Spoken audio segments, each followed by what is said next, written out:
Hello and welcome to episode 1318 of The Sleeper and the Bust. It is Monday, July 15th. I'm your host, Paul Sporer, joined this afternoon by Justin Mason. Justin, did you enjoy your vacation? I did. It was nice to get away. No internet. Well, very limited internet. Mm-hmm. No phone service for a full week, and then came back a day early so I could go do my Scott Fishbowl draft live in San Francisco, Love it. which was awesome. Getting to see guys like Dalton Del Don and Howard Bender and a bunch of football guys. It's interesting. Football is a much different feel for me because I don't cover it anymore. Yeah, And so the fact I even get invited to Scott Fishbowl every year, I think is somewhat silly. But I also appreciate being able to be in it despite being just a fan of football. I don't cover football anymore either. yeah, I made a joke on Twitter, but it's I mean kind of true. It's like when I go to like baseball things like AFL or Tout Wars or Labor things like that, like people are like at least pretending to be excited to see me rather than Danielle.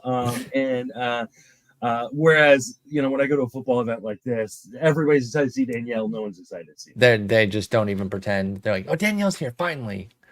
That's awesome. Yeah. Oh, no, I literally someone there said, oh, you're that guy that Danielle owns, right?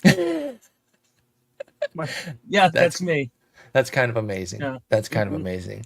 It does, I like doing the draft, and like we're pretty deep into mine. Mine's an online Scott Fishbowl, but I do hate the crush of football, or it's called like holiday creep when Christmas is like coming in August and shit. The football creep sucks too. And it gets earlier and earlier and earlier every year. I mean, football never goes away. And in fairness, baseball is a 12-month season as well, 24 hours a day. Like you can get baseball all the time. So it's not like we can't enjoy baseball the entire time. But I like to have a little bit of the stage. We don't get much of the center stage, right? Because even the early part of the season has the two fall sports playoffs, basketball and hockey. So then they finish, but then there's the stupid draft. Yeah. There's the dumb draft taking time. And again, I like all of these things, but I'm protective of baseball. And then we get our little window of basically like June, where we're the center stage, and then the basketball draft, and then football spring training, and then there you go. I know it's not called spring training. Whatever. Shut up. Anyway, I enjoyed your vacation too. I took the vacation with you. Okay. It was a little unplanned, and I'm sorry if you were looking for episodes, but we're going to get you an extra episode this week. What we're going to do is review every position, take stock of where we're at, see what's going on. Just dive into about the top 10. Obviously, you'll pick out maybe some guys beyond the top 10 that you want to highlight here and there too. That's no problem. But give a quick scope of the top 10, the position at large, and I'm going to hold you to a breakout pick for the second half. Somebody outside the top 10 that you really think can make an impact at the particular position. Today, we're going to cover catcher, first base, and depending on how long we're going, we'll see second base as well. I think, we can get going sometimes, and if we take 30, 40 minutes on each catcher and first base, maybe we push second base. But let's go ahead and start behind the dish, Justin. You're not going to be too surprised to learn that William Contreras is the number one guy, and he is the best catcher in baseball because he also brings the defensive piece with it. I'll listen to arguments for Adley, as I am a big Adley fan myself, but I think these guys are the 1-2. They are in fantasy as well.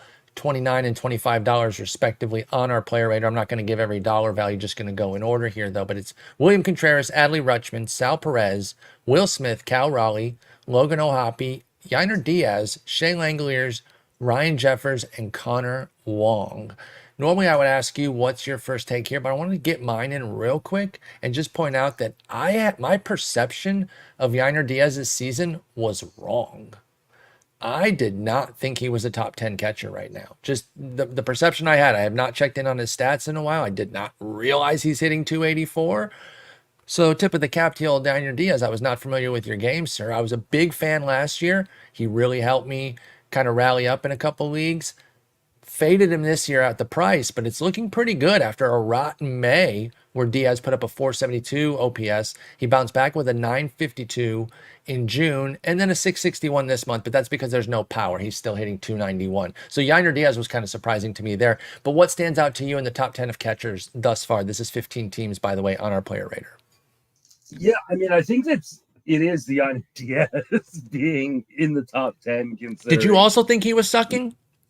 It wasn't that I thought he was sucking. He just wasn't delivering on the hype that we had for him. I think I anchored to that May. Well, a little too hard.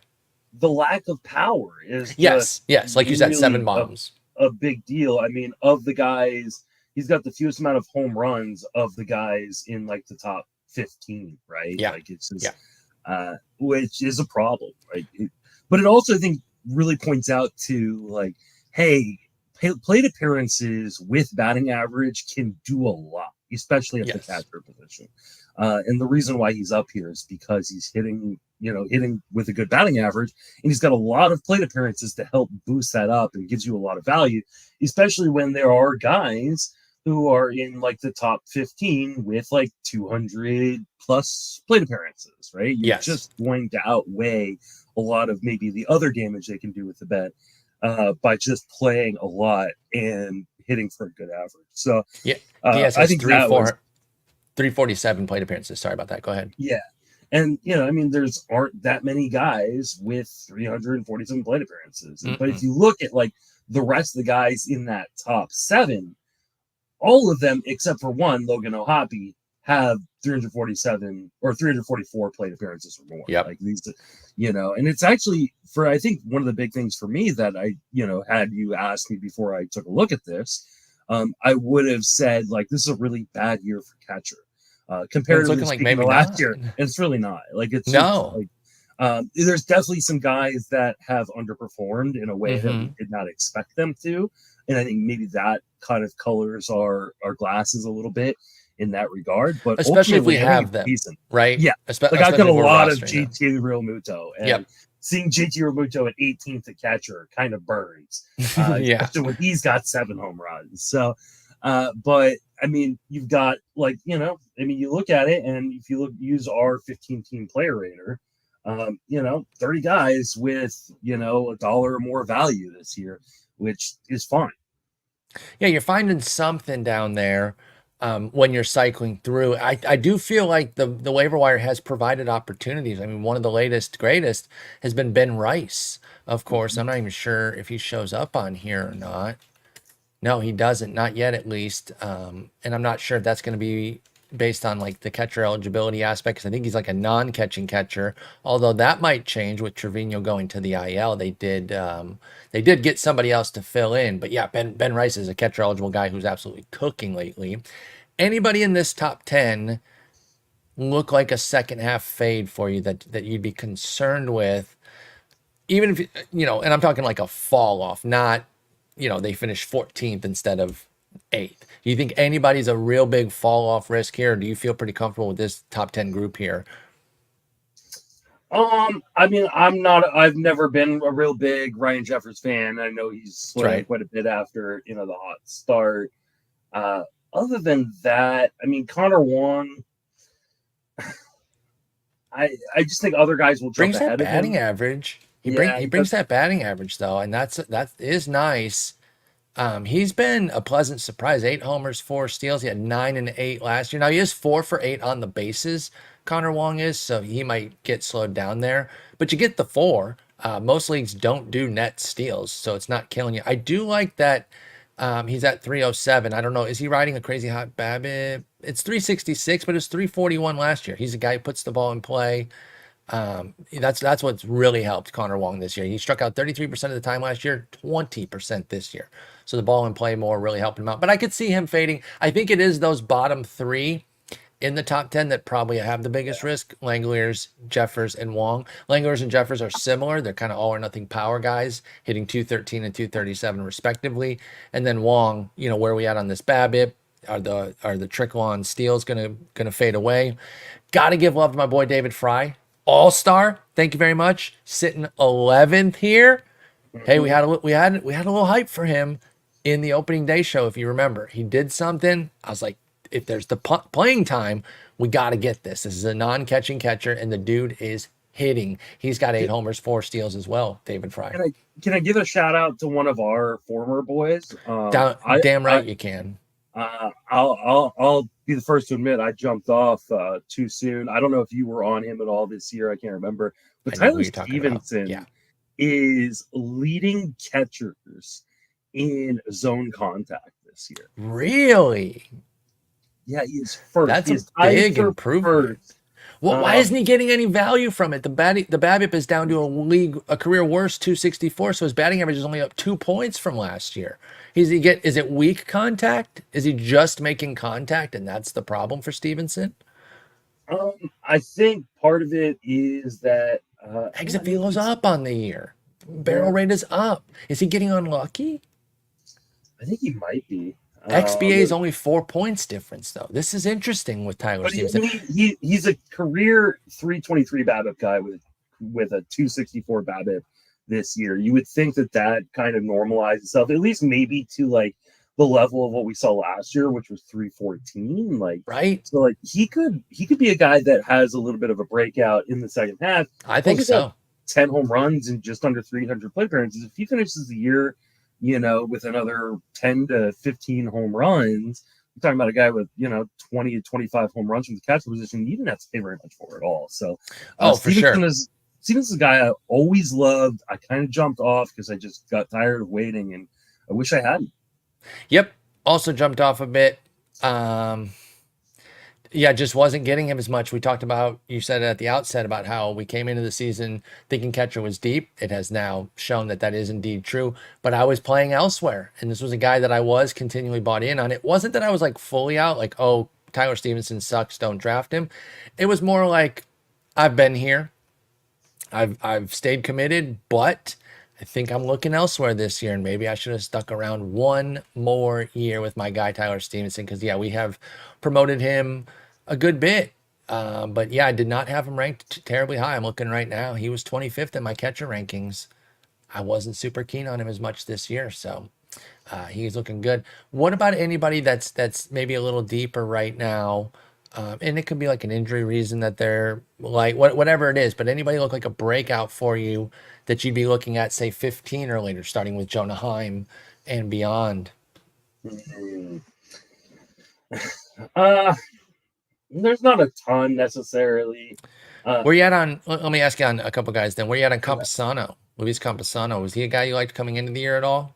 He's a guy I really loved coming into the year, but then the weird kind of batting stance switch, like in spring training, scared me off of him. Quite a bit. That was a benefit then. Yeah, so I kind of got lucky in that regard. He's been super unlucky though. 240 BABIP. Feels like he should be hitting like closer to like 250 rather than 230. Maybe it's that goofy ass stance. Yeah, he still makes a lot of contact in the zone. I know. Though. Like he does.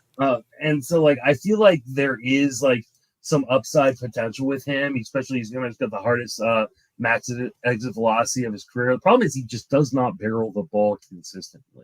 He makes a lot of contact, but a lot of it is weak contact or he gets underneath it. So I feel like he could have a hot stretch in the second half, but not something I'm necessarily banking on. Yeah, I think that's there as well with Luis Campusano, where it's like, oh, it wouldn't surprise me if something clicked because I believe in the talent base, but I'm not predicting it based on some underlying stats right now. In fact, the underlying stats aren't terribly encouraging except for the contact with Campusano, which is a foundation that you can build on, right? Like just making consistent contact and then kind of working in the other pieces from there. But we have to see that start working in for him.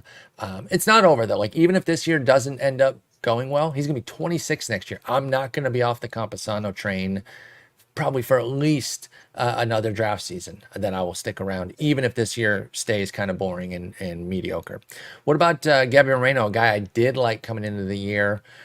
Actually ended up getting jumped on him a few times, and I was really bummed at the time. And of course, now I look at it and I'm like, well, dodged a bullet there, like you're saying, when you jumped off the Campusano train. Hitting only 243. Another guy with these great plate skills, Justin. Gabriel Moreno, 7% swinging strike rate, 15% K, 11% walk. Like that's a great profile. We thought that the power from the playoffs could be an indicator, but not that it was. It could have just been a hot streak, and it turned out to be. He has just 4 homers. But the 243 average is what I'm really upset by. If I'm rostering Moreno, what's going on with him? And could that come up in the second half? I mean, I don't think so. This is the problem is like sometimes like we see like a playoff tax sometimes, though I think it's been more and more rare that we see massive playoff taxes. Yeah, people tempering their expectations.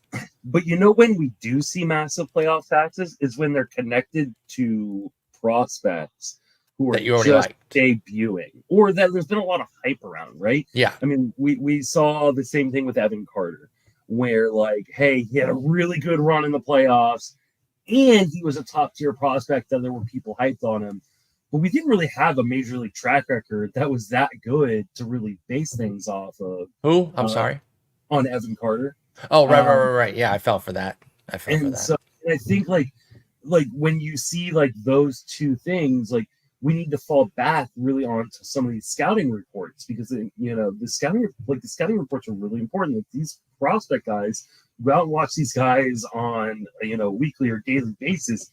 Like, they know what they're talking about with these guys. For sure. And a lot of the kind of pitfalls that were in both Moreno's and Evan Carter's scouting reports have kind of borne out to be true this season, right? Moreno's a guy who doesn't have a ton of power. He hits the ball on the ground too much to kind of unlock any power that he might have. I think Moreno is going to be a really good real-life catcher and have fantasy value, but I don't think he's ever going to be the star that maybe people thought after that of the World Series run. Same thing with Evan Carter, right? Like I don't know about Evan Carter. He's 21. I'm not going anywhere on him. Like, so the one thing that I don't want to say ignored, because I knew it was there, but the one thing that I kind of glossed over on Evan Carter was I thought he would be able to sustain against lefties enough to keep playing and not lose that PT. He's been comically bad. 284 OPS, like a 177 BABIP. What I was getting to is like that was in the scouting report. Like he was in the scouting report he can't hit lefties. 284, 177. Stop it. No, the scouting report also said that he's badass against righties, and we haven't seen that. I am not making really any judgments. I think I agree. Like, I understand your general point. I'm just not sure that these are the best cases. I'm not saying like that is forever either, though, right? Like, sure. I'm saying like it was not factored into the prices. Like these range of outcomes were not factored into the prices. Factored in how, though? Because they're there. Like, you took Wyatt Langford. That's the same principle.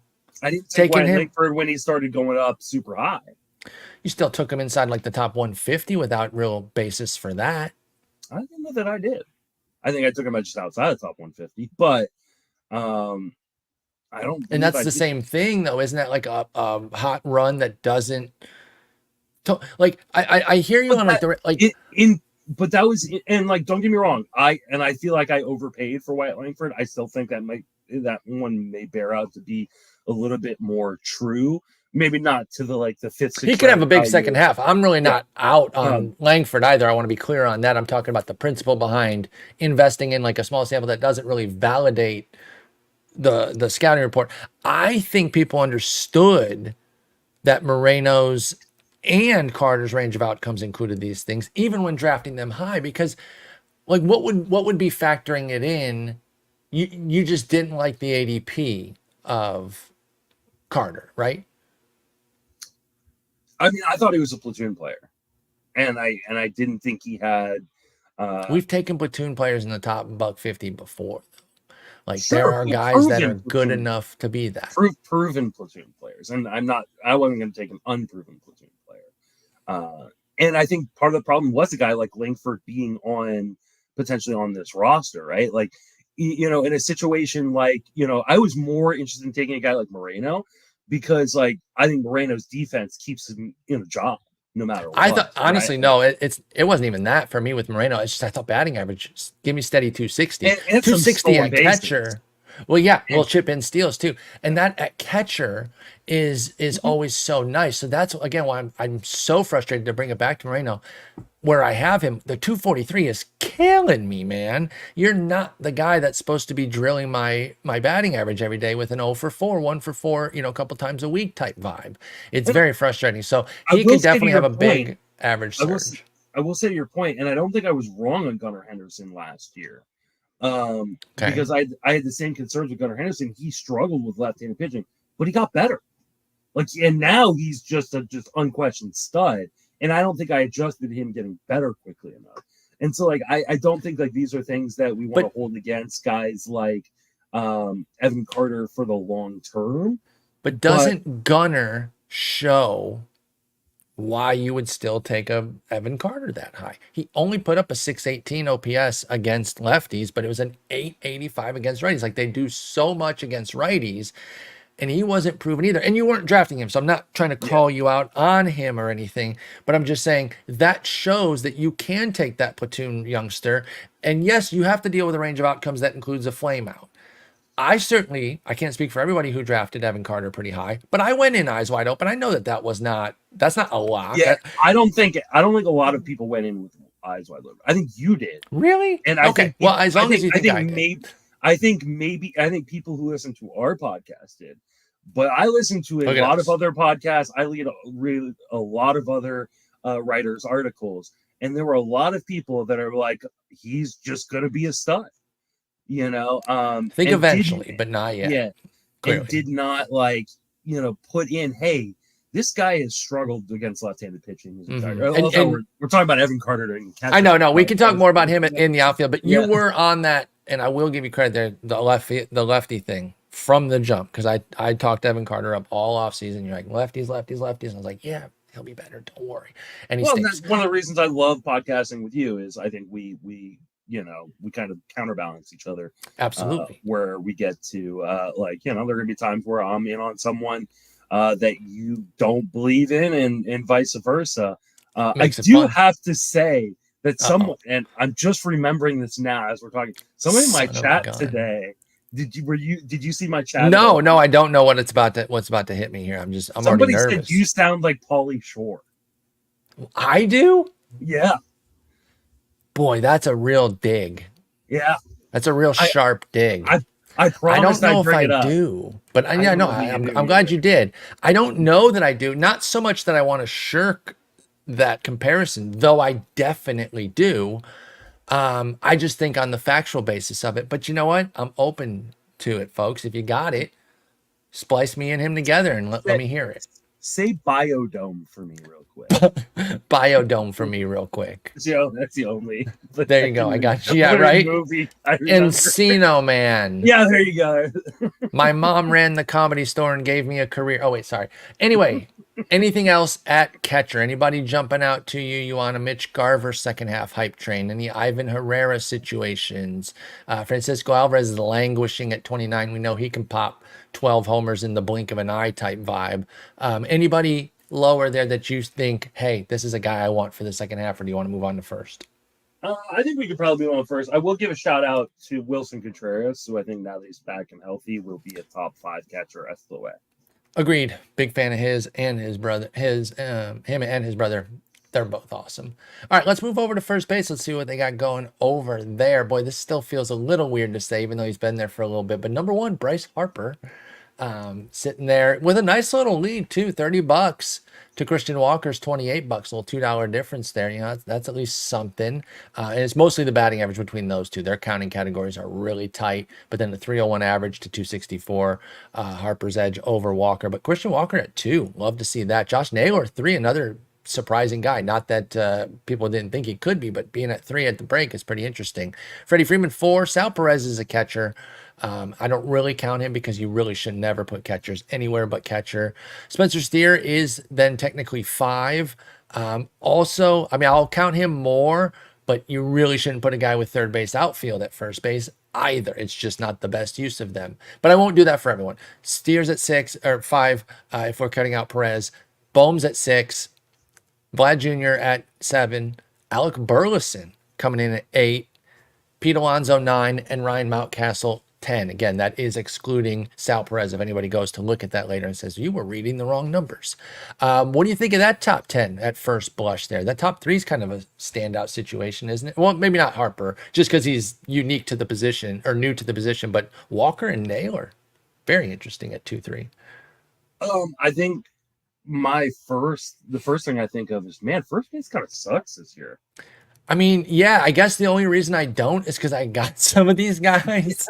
I got some Burlesons. I got it. I'm in on that train. I got you guys know I'm a Naylor fan, so I got it. I don't have him in either main though, which is a bummer. But yeah, no, I think that's a fair take. That there were not a lot of star-studded names there, and a lot of those guys don't belong there. I could have kicked Steer off. I could have kicked Bohm off. So then we're going further and further down, and then you're getting Cronenworth and our boy Vinnie P. We love him, but he's not performing where we need him to be right now. I was just about to say, like, the most common question I've gotten this year has been, do I still have to hold on to Vinnie P? Like the underlying numbers are great, but 62 ribbies.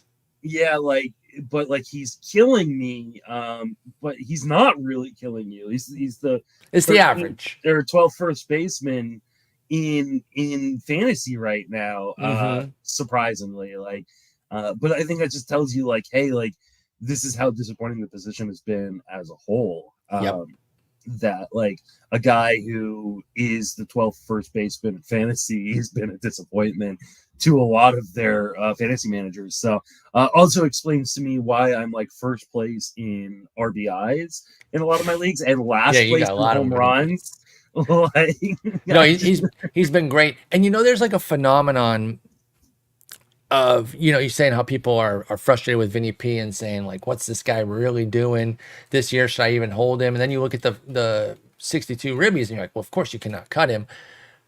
The day-to-day of checking your box score and very often seeing him go for 4 or even 1 for 4, that is 75 of his 93 games where he only has 1 or 0 hits. And that's going to be the case for a lot of guys. I'm not ripping on Vinnie P, but that day-to-day of seeing it, and he doesn't bring typical first base power, you're kind of just obscuring the fact that a lot of those 1-hit days and even some of the 0-hit days are still bringing in ribbies because he has been churning those ribbies. So there haven't been a ton of standout games for him. He doesn't have any 2-homer games or anything this year. Couple big multi-hit games, but it's really been a slow trickle for Vinnie P, and those guys can kind of sneak up on you sometimes because I was surprised to see him even that high. And I've got him in my main event, and I'm languishing with the batting average, and I'm blaming him partly, but to see that he is this high, I was like, okay, he's been better than I thought. It's just not the average. And maybe it really hammers on the point that you've made a few times this season that Kansas City may not be a good place to hit home runs, but you can still score a lot of runs. Exactly. And they have been, and Vinnie P's been part of it. So I think for me, it's a real interesting kind of changing of the guard in some respects when you see names Rhys Hoskins being 24th, Cody Bellinger being 21st. Look at who's Goldschmidt. Who's 22nd there though before you go to Goldie? Matt Olson 22nd. These are all guys you spent real serious draft capital on that have just completely disappointed this year. Some of them I believe in a little bit more than others, kind of moving forward. But someone asked me, should I be dropping Paul Goldschmidt? I'm like, God, I can't quite do that. So hard to cut a guy like that. Let's talk a bit more Goldschmidt. He is 17th or 16th again. We're taking out catchers right now, and there is only Sal Perez there in that top 20. It's just been so bad. Now, he did get the power stroke going a little bit for Goldie, and that really has kind of turned the tide on some things. He's a great example that shows how a colossally bad start can really take time to turn around. And when you start to pile on 2, almost 3 full months of, rotten batting average, you're going to need the rest of the season to turn it around, unless you're just ripping 2-3 hits a day for 3 straight weeks or something. And Goldie has not been doing that, but he has been markedly better now for a bit.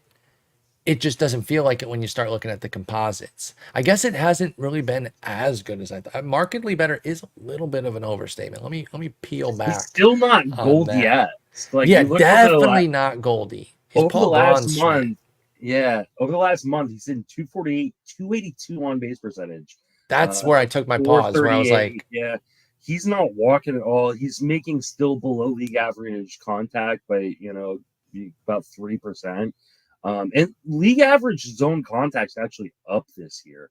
Oh, great. Which is something I checked in on. So when you see a guy like kind of batting below the 85%, like kind of threshold, it's closer to 86% is kind of league average this year. So, I mean, it's good to see that he is getting power going, 5 home runs, 3 stolen bases in the last month.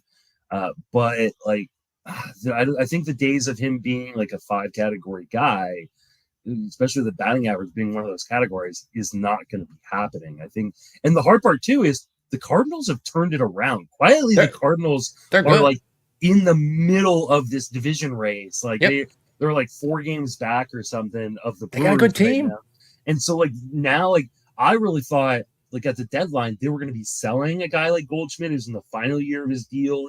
Maybe he goes to Yankee Stadium or goes to the Astros. I think he stays in St. Louis, which is maybe worst case scenario in that part for what you want. Except that it is a good offense. Yeah, and there is a world where things just, I mean, he still has 13 bombs every day. Yeah. Yes. And he is inked into that lineup right now. Paul Goldschmidt is 13 bombs are still there. Like you're still getting something, but yeah, once I saw that OBP, that's why I peeled back on saying he's been markedly better. He's been a bit better, but it's still not Paul Goldschmidt. But you got 6 steals as well, and you do have to acknowledge that at least you're getting some fantasy categories there. He is hurting you in batting average, which even if you didn't fully expect a rebound, he hit 268 last year. Even if you were just expecting that, you're still 38 points shy of it. So that is frustrating. I am still holding, though, in just about every format. There might be some 10s where there's just too much talent, where maybe I could see it. It's hard, though. There may not be that much talent. That's what I'm saying, though. First base isn't good. Because they're all getting, like, again, we could go down this whole list and put so many of them at so many other spots, not just Perez. Steer is better off at third or off. Although, can I then turn around and say, because we're talking about the dearth of first basemen, are some of these guys better at first base? They may not be. Do you think Steer or Burleson are better at their secondaries? Third baseman, so third base isn't much better. Okay. So I don't think I would want and I guess where you get the production doesn't necessarily matter, but like I'm always trying to get that power guy over at first. So I wouldn't even want to put like a Bone there. Team construct, True. I mean, I think the hard part becomes less about like where you put a guy position wise, and more about like, hey, you were expecting this amount of batting average, you were expecting where you're going to get it, home runs, and like right now, so I've got a number of leagues where like I am dead last or close to dead last in my league in home runs. I have no way of making it up. Like it's just like there is just like there's one league where I'm legitimately like 25 home runs behind like the 14th place team in home runs. And like and I'm like, and it's a good team otherwise. Like, but they just don't hit enough bombs. I just don't hit bombs, and like you can't find that on the waiver wire. Did you get 14 Brian Reynoldses? I know that's like our go-to guy of middling power. I don't even know what his home run total is. He's actually he's got 18. I knew it was going to be counter to what I said, but that is always our go-to guy when we talk about like good, not great power. But he's got 18. He's actually showing some real pop. He's got a 205 ISO, so we need to back off Brian Reynolds' power here. But let's talk some more first basemen, because there's definitely some other guys out here that are going to break through. Obviously, you're not a soothsayer. You can't tell us all of them. But do you have any names here that are outside these top 15 that you think could really break through in the second half that you'd either be going to try to buy or seeing if they're on your waiver wires in shallower formats? I mean, I still believe in like a lot of those studs. Like, I still believe in Matt Olson. I think he's got 13 home runs. I know he's hitting 229, but I talked about him earlier in draft season, and I think we talked about him during one of our struggling studs kind of episodes where it's like his career is batting average fluctuation. Like like he's one of the guys I pointed to. I used to call it the Mike Moustakas effect, because like Moustakas or the Manny Machado effect. Because like if you looked at like those two guys specifically, like they'd hit like 280, then 230, then 260, then 230, then 250, then like you couldn't like good luck projecting what they're going to hit this year. And Olson's been one of those kind of guys where like For sure. you know you're going to get power, you're going to get all things associated with power and runs and RBIs. The batting average is you just have no idea, and so like I do think like he could like rebound in a huge way, just because that's what he does in terms of batting average. So like He I'm not just worried about clubs him. the ball. I'm not worried about Olson at all. Bellinger, What about Belly? I'm not worried about Okay. Bellinger at all as long as he's healthy. I don't think his finger issue. You know, and there's talk he could get traded, so you know, could be on a better offensive team here in a little bit. The guy that like isn't a stud that I'm really, really intrigued by is a guy that I kind of shit on like all throughout draft season. And for good reason, I shit on Andrew Vaughn. Our former buddy, we used to promote him a lot on this show, or at least I did. I can't remember if you were a fan. Yeah, no, I was a big fan. I've never really been a huge Andrew Vaughn fan, which is something that like I try to keep quiet in my household because because your wife is. Guy. My wife works with his father, and really likes him as a person. This is an Andrew Vaughn household, damn it. But I've never been a big fan of, but I've been really intrigued over kind of the last month. He's been really, really hot, and you know, the underlying skills have actually been pretty good in terms of his ability to make contact and how hard he's hitting the ball. Most of the season, I think he got unlucky a little bit, kind of in the first half, and I could see a big breakout for a guy like Andrew Vaughn in the second half. So in your shallower leagues, like he's a guy that I might take a spec on, or in your deeper leagues, try to like buy low on. Though you may have missed a little bit of your window because, like I said, he has been hot as of late. But yeah, Vaughn's a guy that cooled back off a little bit into July, but 6 homers in June. So keep an eye on Vaughn, and if someone jumped right back off in a 10 or 12, you might be able to scoop him right back up and catch another hot streak. I like that call, and I do like Andrew Vaughn. I'm always rooting for him. I did not jump in this year. I'll go with a guy that is kind of a flavor of the month right now, but I want to point out that I do believe in him, and it does allow me to do my episode mention of my buddy Greg, because a big Michael Toglia fan. Oh, I'm glad you mentioned it, because he was the other guy I was going to mention. Yes, he's been singing the virtues of him. This was so crazy, by the way. My buddy Greg, we do our fab calls each week. 2 guys have been singing the virtues of the last couple weeks, just saying their data's strong. I got it. You know, I'm going to keep picking them up in leagues or hold them where I've got them. Lawrence Butler and Michael Toglia, and they both hit 3 bombs on the same freaking day. Absolutely bananas. But both these guys have had crazy underlying skills that stand out. Like, they aren't just like, you know, mediocre, decent skills. They're good skills. And we can talk more Butler when we get to the outfield. Toglia also qualifies there, but he's also first baseman. Rips 3 homers. He's a switch hitter in Coors with 16 homers, but a 197 average. I'm sorry, y'all. I know he strikes out a lot. He's not a 180 BABIP guy. Not with these skills. Like, it's crazy. It just doesn't make that much sense. He is in the air a lot. Like, he's going to have a lower average. We're talking a ceiling probably of about 230 as a ceiling, maybe 240. But he can get 47% fly ball is tough. I know it's Coors for half of it, but that's hard to sustain a batting average when you're in the air that much. But either way, I just don't believe in a 180 BABIP. It is 234 for his career, so this is something he has consistently struggled with in the big leagues. So I do believe he'll probably trend on the lower end of BABIP, Michael Toglia will, but I don't believe him to be worst in the league type BABIP. Not with the skills he's displaying. He strikes the ball too well. 18% barrel rate, y'all. If you guys don't have context for barrel rate, isn't the league average 9%, Justin? Thereabouts. So like 18%, as you're looking that up, I'll just sing more praises of him. 93% exit velo. Exit velo is not a perfect stat. It's not a great stat to just use as a singular, but that's a really good one. 93 miles an hour. 7.9% is league average. 8%, and he's at 18, Michael Toglia. Like, come on. There's a reason my boy Greg was all over him, and now he pays dividends with a big 3-homer game. So Toglia is my guy. I'm staying on board. You know, if you didn't pick him up in the shallow leagues this week because it looked like a 3-homer blip, it is going to be a little dicey in shallow leagues. I want to point that out, but I want to take the chance that he catches fire with Toglia. Greg and I don't exchange like texts or calls, and I'm not buddies with Greg, but it's nice to see that him and I are on the kind of same wavelength, because two of my most picked up hitters this week were Michael Toglia and Lawrence Butler. Let's go. That is great, and we will talk Butler during the outfield. Yeah, Butler, I'm less confident in. Really, I actually go the other way. I'm more confident in him because he makes the more of the contact, and he's leading off too. He doesn't make more of the contact is the problem. What? Butler, I mean, he does strike out a good bit too. I guess their strikeout rates aren't that different. No, I overstated it. You're right.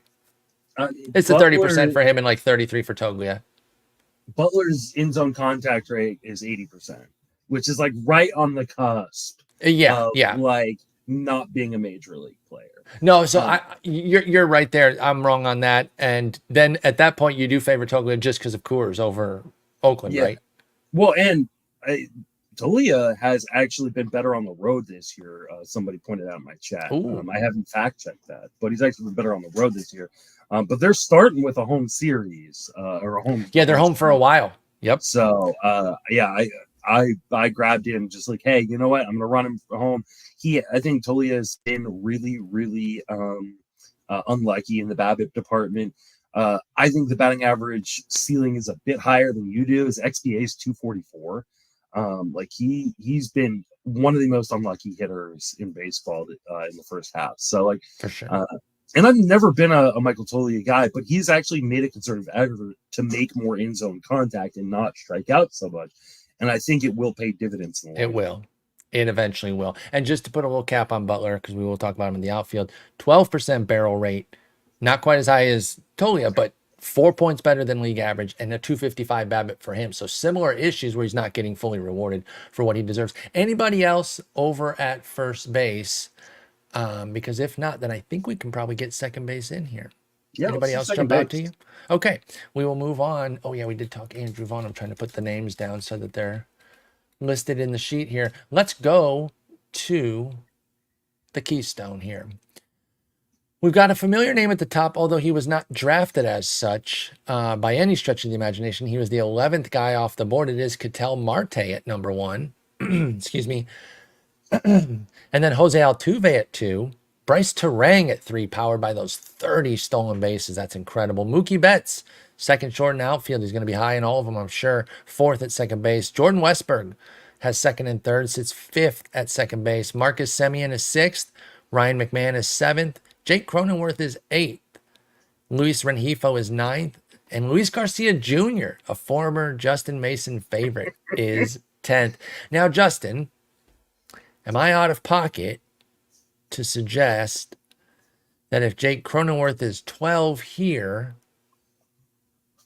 and 8 at second base and 12 at first base, is second base worse than first base? Does that 1-to-1 work, or does that break down immediately? It feels like it should work. I don't know if it actually works. Well, okay. If we're going to be intellectually honest on this, we remove Perez, Steer, Bohm. So that moves him up 3 spots. So he's 9 at first then, and then 8 at second. So it's not that big of a difference at that point. I think the thing to like really pay attention to is how many of these guys are all multi-positional eligible, and like how much we may have overrated multi-position eligibility coming this season, because so many guys are playing in so many different spots and picking up eligibilities all over the place. That is beautiful. My takeaway here was that this position sucks, dude. Is there going to be a position that doesn't suck offensively? I'm sure there is, but like, my goodness, I don't know. I don't mind Rengifo or Garcia, but they're both top 10. You know, you talk about the positional eligibility. That is great with a guy like Rengifo. He is one of those Swiss Army knives. I do love that. Westburg and McMahon both taking the 2nd, 3rd eligibility. I don't know. It just feels very underwhelming here. Maybe I'm just being a bitter Barry, though, because I'm not really in on any of the breakouts, right? Like I talked about my bias over at first, because I have Burleson. I have Josh Naylor. So I'm like, oh, first base is fine. But I ain't got no Terang. I didn't even buy back in on Cronenworth, a guy that I've long been a fan of. maybe it feels better for me because I have terrain in so many places. There you go. You got the number 3 guy with like the number 30th second baseman off the board. And then I've got like a lot of like our boy Cole Keith, who has been the number 2 second baseman over the last 30 days. Yes. So like maybe I just don't feel the pain. I've totally feel that. I've got a number of leagues where like I have too many middle infielders. Like, can I have one? Can we do a cross league trade? I wish I could, because like there are definitely some leagues where I'm like, man, I could really use a first baseman right now, and I've got 6 guys eligible in the middle infield, and I don't know, like I can't drop any of them because they're too good, but I'm gonna have to at some point. Yeah, I mean, I guess this maybe is an eye-opening experience that at least for this season, that like value is in the eye of the beholder. True. There are going to be some people like, what are you talking about? Like, you know, second base is great and first base sucks. And someone's going to say the exact opposite thing because on their team or in their league, they're dying for it. Yeah, it's like they're dying for one or the other and flush at a different position. So, yeah, I mean, it is a really interesting position this year. I mean, I guess the most shocking for me is like just right at the top. It's Ketel Marte. It's how good Ketel Marte has been. What was your outlook on him coming in? I think you were probably about to say that, but where were you on Marte coming in? Kind of tepid on him. Like I didn't hate him in the way that I had hated him in past seasons, but I also like he was not a target for me at all. I just put him where he quote unquote belonged, meaning I kind of put him with the pack. I didn't veer too much from the ADP on him, but when his number came up, Marte's, I either already had somebody or I was looking elsewhere. You know, I'm a big bogey guy, so I had crazy bogey shares. Ketel Marte was going to be an MVP candidate in the first half. Like you would think Arizona was like just crushing everything, dominating. By the way, I think they are a sleeping giant. I really do. They have to get some more pitching. But I really, really like how that offense is sitting. Even with our boy Moreno, who we talked about. For all the negatives we said about him, take away the fantasy angle, he's been a 99 OPS plus. Yeah. They're getting a league average bat and a good catcher, right? Walker, we talked him up. They actually have good players at all 3 of these positions that we've talked about just today. So, yeah, I think they're interesting. But Marte has been so impressive. And shouts to those that are longtime Marte guys that just kind of buy him every year because he is paying beautifully as a 117 main event ADP. Like, that is really nice. That was the 11th second baseman off the board. And like I said, you know, there's just so many guys that I usually already had second base. I'm huge on Semien. Take him whenever I can. Kim, Bogarts. Semien's been fine. It's been a little bit of a slog. Kind of like he epitomizes Texas as a team, where it's like it's been a bit of a slog, but then you look up and it's like it's actually not that bad overall. Like they're 46 and 50. They can be fine. It's the batting average for Semien that's the big problem. Yep. Like in the ways that we were talking about certain guys at catcher who have a lot of plate appearances, but good batting averages. He's got a lot of plate appearances and not a very good batting average, which is actually being counterproductive for him.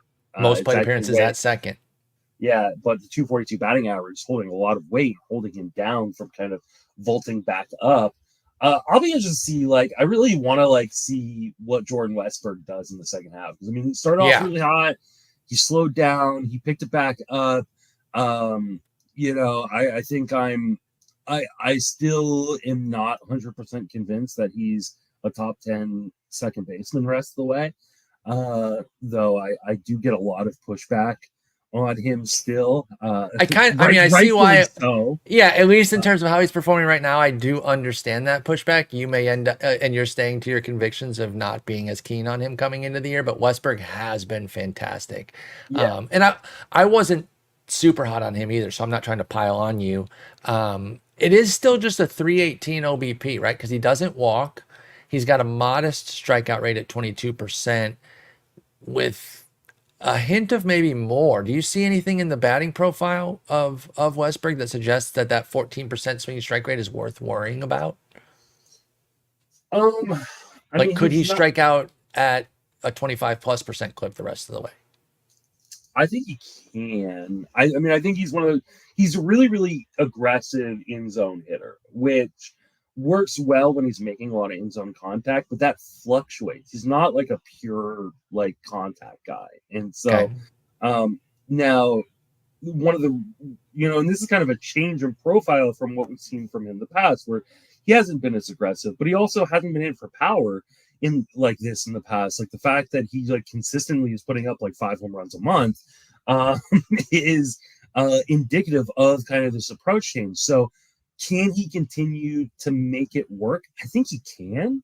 Will he? I don't know. And this is why I say, like, I think he's one of these really interesting case studies to kind of see what he does rest away. Because if you look at him from like a month by month standpoint, and I don't have the splits up or anything, but I assume they look fairly consistent month to month. Like, hey, they are up five-ish home runs with like a 260-ish batting average. The only one that looks bad is the incomplete July so far for Westburg. He has a 662 OPS, but a 229 BABIP. If his BABIP's where it needs to be the rest of the month, he'll be right back in that high 700s, low 800s for Westburg. So I think he definitely can, if he kind of continues this approach, and with it continue to make enough in zone contact it doesn't kill him. But I do think that there is, I looked at Westburg as kind of a boring accumulator coming into the season, and he is the opposite of that. I think he has a pretty decent ceiling now, but a much lower floor than maybe I gave him credit for too. Okay. I think that's fair on Jordan Westburg. And I do see some reasons for just a little bit of concern, and it is directly related to that batting average there. And I just want to hope, or to the strikeout rate, which could ding the batting average, excuse me. All right, looking elsewhere at second base here, let's talk about your guy, Luis Garcia Jr., as he is now listed. That Nats team, we've been talking about it all year, running like crazy, but don't sleep on the 11 bombs to go with the 12 steals from Garcia. And it's funny because you were legitimately in on him for years, not a short time. And yet you weren't crazy to jump off, and yet 24 years old. Yeah. Like you literally have been in for a long time because he's been in the majors since age 20. Yet, again, it made total sense for you to kind of be like, maybe I don't get as many shares this year. And then I look at his age, and I can't believe you could have made all the justification in the world to stick with him, too, because you could have said, he's 24. I love this guy. So where are you at? Do you have him anywhere? I know you don't have him in the big leagues, but do you have any Garcia? I don't have any. I don't have him anywhere. Justin loved this guy last year. He got Luis Garcia Jr. everywhere last year. The problem was, even in spring training, the Nationals like front office and manager said, like, we don't know if he's going to have a job. Mm-hmm. And they have, like, he played well last year and they still sent him down to the minor leagues. Like they had shown repeatedly over and over and over again that for some reason they disliked this guy. They weren't super committed to Garcia at all. And so when the reports came out that, like, hey, we're not committed to him, or we're not guaranteeing him full-time playing time, I was like, I'm not playing around with this. If they had said, like, hey, he's gonna be the opening day second baseman, he would have been on all of my teams. You'd have stuck with him, yeah. Because I've always believed in the talent, and I felt like he just needed an opportunity to play every day, but he wasn't being given that. It's frustrating as a fan. Like, yeah, because it was a team context that made you jump off, and like again, it is justifiable because sometimes you just have to make decisions based on what the team's telling you. You'd be like, you know what, I like this guy, but I have to do what's best for this game that we're playing, and you can't wait forever with players and that's why you play dynasty leagues, so that you can wait for guys like that. But in like main redrafts and main event stuff like that, if a guy's not slated to play, he's pretty much turned into exactly what I thought he could turn into, which is a poor man. I thought he was like diet Marcus Semien. And that's what he is. And I mean, the speed, like 12 stolen bases in the first half is outrageous. And again, just further proof that like it all comes down to like whether a guy decides he's going to run or not, or if a team 100%. allows him to run or not. Because I mean, he had 9 stolen bases last year, But like prior to that, like he never stole bases. Like Jesse Winker has 12, Justin. Yeah, like it's insane. Guess how many Jesse Winker had from 2017 to 2023? 6. 3. Okay, even 3, 4, 6. I'll give you partial credit because he had 6 attempts. Yeah. In 2,300 plate appearances for Jesse Winker. So to your point. Yeah. I mean, you can't predict it sometimes because it's just if it's a new theory for a team, especially with the new base running rules, like it's exactly, like, it's just that much easier for some guys. Like, yep. You look at the Giants, and the Giants probably have 12 stolen bases as a team. Like, it's crazy. Matt Chapman has like half of them for some reason. It is crazy how team dependent that is, and we all act in the fantasy world like it is skill dependent, the skill being of course speed, which isn't stupid. I'm not trying to make fun of anybody. Of course we should associate that, but it is so much more than that. And the number one thing is choice, manager and or player, because sometimes even the player can still opt out if they're of a certain stature. The team might be running around them and that one player says pass, and they let him say that. And I was definitely a little bit off in terms of my numbers on the Giants, but the Giants had 31 stolen bases as a team. Matt Chapman has 9 of them. Why? I mean, that's actually salvaging his value this year, by the way. 13 homers, 9 steals. That is over twice the most amount of stolen bases had in the entire season. That is so funny. And just he out had of nowhere. 4 stolen bases last year, which was a career high for him. He has 9 this year on a team that only has 31 stolen bases. I love the new stolen base rules because I love creating seasons like this. I know it is a bit of like luck. You know, you might blindly luck into somebody getting 14 extra steals that you planned for 2 from. And that is like, quote unquote, you know, less skill based and more luck. I don't care though. I love that running is part of baseball again. It makes it a lot more fun to me. Let's talk some second basemen that are not performing that you think still could, though, because there's some great names here once you start getting outside the top 10 or so. Our boy Albies is right there at 14. Andrew Jimenez is at 15. Willie Castro's at 16. B. Donnie, Brendan Donovan, I think playing time is part of. Oh, no, he has 397. Okay, I thought he had missed some time. Nolan Gorman, he still has 17 homers, but he's down at 21 because he's hitting 206. Your boy, Colt Keith, he has been absolutely ablaze. Number 2 second baseman in the last 30 days, Colt Keith. So I mean that's an easy dub right there. I think for the second half. Like, can I give you his numbers real quick? Yeah, go right ahead. Just yesterday, he eclipsed a 700 OPS, and I even put in my tweet, 706. That doesn't jump off the page to people. League average is 708. He is 2 points away from league average. And the reason that even matters, why we're touting a guy who's at league average, is because he gave the league 6 free weeks. He put up a 479 OPS. This is Colt Keith of the Tigers. 479 OPS, 197 average, and 0 homers through his first 6 weeks. Since then, 287 average, 875 OPS, 9 homers, and 173 plate appearances. The exact guy that Justin and I and those of us that were obsessed with him thought he could be. Yeah, I really like Colt Keith rest of the way.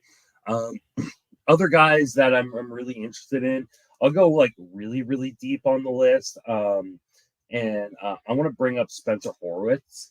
I like this. Also first base eligible. So for those of you dying in first baseman, now he doesn't have a lot of power, and he has, I don't think, any speed really. But what he does do is hit second in the Blue Jays lineup. Yep. Gets on base a ton, hits for batting average. Like there could just be a crap ton of runs scored and good batting average. And one of the reasons why he's so low on kind of the player rater list right here, he only has like 100-something plate appearances. Mm-hmm. So if we're just looking from here forward and we expect him to be maybe in a strong side platoon, but batting second when he does, this is a strong side platoon bat, especially for deeper leagues, that I love. Because first and second base eligible, could score a ton of runs, batting average. Like if those are categories you need, like that's a guy. And on base percentage for those playing on OBU leagues, like those are like, that's a guy to target if you're looking for any of those categories. Absolutely. Spencer Horwitz for Toronto. And as they face a decision of like where to be as a team, it's probably going to land on the side of sell, right? Yes. Yeah. And that's going to make sure that his path is fully clear. I think it's clear either way. I'm fine buying Horwitz even before trades, but if you have any trepidation about playing time, that will likely be cleared by July 30th, which, by the way, the deadline is July 30th this year. It's a day earlier. Oh, I Yeah, I didn't don't know know if you knew that. Yeah. See, that. I thought I might be helping you out because I didn't know that until pretty recently myself. It's Some years they 31st push it. Sunday or something like that, or I is it? forget what the heck the problem was. No, it's a Wednesday. I have no idea why it had to be moved. I mean, I sound bothered. I'm not.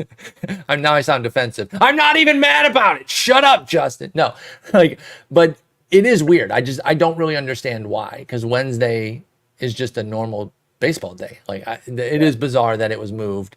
But yes, it is the 30th, and so don't forget that if for some reason that might matter to Uh, you. Another guy that I would be interested on Another buying, second baseman, give me. yeah, Brandon Lowe. Oh yeah, Again, because when healthy, yeah, when he's a little bit lower on this list again because he missed most of the season. He's only got 185 plate appearances, but 9 home runs in those 185 plate appearances. nice. 27 runs, 25 RBIs. So like I think this is a guy that like as long as he stays healthy, could offer a lot of power from the middle infield position if that's what you look for. Fully in on that Lau pick from Tampa Bay. Roster him when he's healthy. The second he gets hurt, I cut him immediately. Outside, something if it's a day to day, whatever. But like any IL stint, he almost always suffers a setback. It feels like that's anecdotal, but it feels like everything is the longest end of his timeline. So if he gets hurt again, I can him. But until then, I'm in on Brandon Lau. Can I give a guy? Yeah. What do you think about the number? By the way, your boy Brandon Lau, number 10 over the last 14 days. What do you think about the number 7 guy over the last 14 days? One Xavier Edwards, or as you may know him by his nickname, Slapdick Prospect. Because he was indeed. I forgot that was him. He was indeed the prospect that Blake Snell was talking about in that infamous, hilarious rant, which is funny because he was a real prospect at the time. And Snell, just shooting off the mouth. He turned out to actually be, pretty solid player here. 24 years old with Miami, switch hitter. Maybe could become what we wanted, that we've tried to wish cast Vidal Brujan to be for the last 32 years. I don't know. But Justin, what I like about Xavier Edwards is 16% walk, 12% walk, 16% strikeout. So nice tight profile, 352 average. It's a bit empty, only 3 steals though. 3 steals in 15 games. Actually, it's only 15 games. Yeah. Riding a 432 BABIP. Clearly that's not going to hold. I'm not asking for a 352 average. But can I get a 275 with double-digit steals the rest of the way? I think so. So again, if you need those categories, if you can take an empty average, he will not help you with power, Xavier Edwards. No. But my team has power, and I'm desperate for average. I picked him up yesterday. I'm kind of intrigued by Xavier Edwards. He's been playing for Miami pretty much every day lately. If What do you think? Power and speed, if you need speed and batting average, I get it. Playing every day for Miami, and I could see there's been talk that they could trade a number of hitters on this team. Just to further secure him, yes. Yeah, which, I think it might not only further secure his playing time, but move him up the lineup where I think he could be hitting second in this lineup or even first in this lineup. If they do trade Jazz Chisholm, which has been one of the kind of names that have been floated around. Hard rumor too, not just little flitterings of, oh, he's available. To this team is the front runner. It seems like he's gone. For some reason, I shouldn't say for some, I don't know the reason. He is disliked by his teammates. That is the perception. Are you familiar with this? I have not heard this. Okay, so a bit surprising because he seems like such a fun guy. Maybe he's not serious enough, or maybe not serious enough, or being tabbed selfish. I don't know. Like someone who has talent because it's Miami and they're not used to that. So I don't know. But I mean, what are you doing with all that talent there? Yeah. Cut it out with all that. I don't know why they would talk like that. Could easily trade Josh Bell, could easily trade Chisholm. They're probably going to trade anything that's not nailed down. Yep. And they'll get a return for Chisholm because Chisholm's got a few years of control left. So if Xavier Edwards is hitting first or second in this lineup, and the Marlins do not care about how much they suck, run. They may just let him run, and who cares if that batting average craters down to 250 because he walks some, maybe gets on base at least at a 300 310 clip, and he just runs around. But like, yeah, like he has negative power. Like, I No, want to say you're not getting anything there. And you do have to account for that, right? Like your team has to be able to take a player like this because he is actively hurting you then by giving you a negative or giving you nothing at those categories. his Fangraphs prospect report, which comes from 2023, so it comes from last year, Okay. has him with 20 game power, like 30 raw lowest, power, folks. 30 That's raw the power, lowest. 20 game. So like legit, like if like Joey Gallo is like 80 grade, like raw or game power, like he is the antithesis of Joey Gallo from the He power truly standpoint. Yeah. So like you're not getting, like someone asked me today, like, hey, I'm looking for pop and speed. What do you think of Xavier Edwards? And so like well, you're getting one of those. You're definitely not getting power. Yeah. Only giving you one of those. But I do like him for that. I can use the average. I can use the speed. I just need to make sure to keep tabs on my power levels because you don't want to fall too far behind there because you're not getting the X number of homers that you were supposed to get from the position. Let's go ahead and cap it here. I was actually going to ask you a little bit about Rhys Hines, but we can talk about him next episode because we will get to shortstop. And I know he was a big pickup this week. I doubt you're going to veer much from where I'm at, where like, if you pick him up, it's fine. Just don't overpay. Like he went 65 in my main. And to me, that's fine. But if you start paying triple digits for Rhys Hines, that's where you're going to lose me a little bit. Yeah. But we'll talk about that more on Wednesday. We'll do third base, shortstop, and maybe outfield as well. We'll figure it out. But Justin, we're back. I'm glad you had a good vacation. We're going to be here all our All-Star break week, y'all. So while you're going through these days with no games, we got you covered to make up for being off last week. Justin, I'll talk to you in a couple days. Take it easy.